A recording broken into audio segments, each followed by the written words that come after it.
Video released on Tuesday purports to show British Challenger 2 main battle tanks on the ground in Ukraine for the first time. This footage from Ukrainian Defense Minister Alexei Reznikov shared on social media includes the cabinet official thanking the United Kingdom.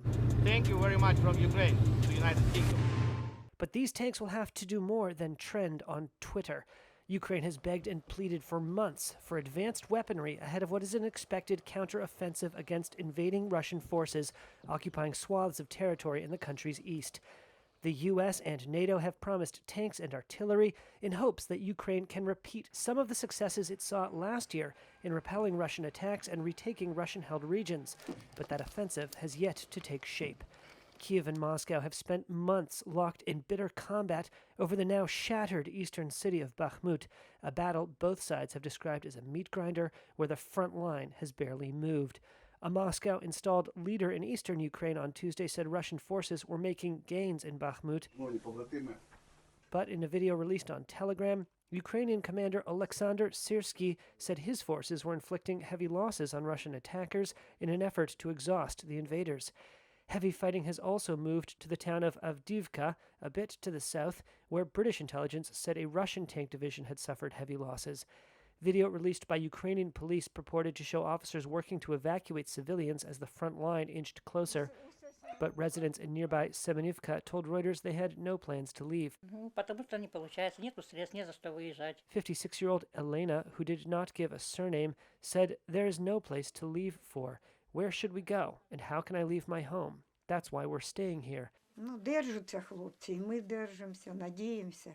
71-year-old said, "Our army is holding up, and so are we.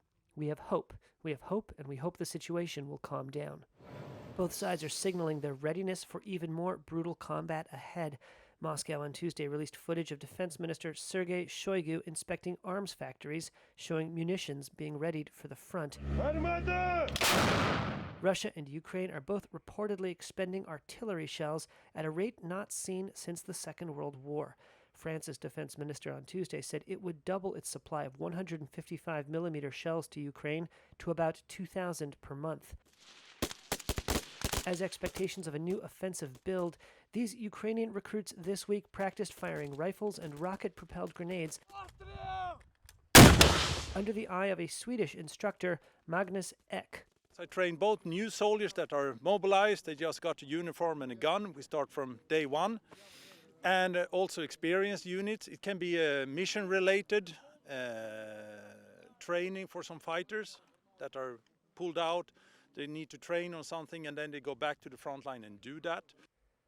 Ukrainian President Volodymyr Zelensky on Tuesday used the one-year anniversary of what he called the decisive battles to recapture territory here in the Sumy region from Russian forces to rally his countrymen for the expected springtime counterattack. He noted the Russian border sat quite close, a border he said no tyrant will ever manage to erase. Ukrainian fighters here pushed back Russian attackers a year ago in an early victory for Kiev following Moscow's invasion. It remains to be seen whether an influx of Western tanks, shells, and training will mean Ukraine's armed forces can do that again.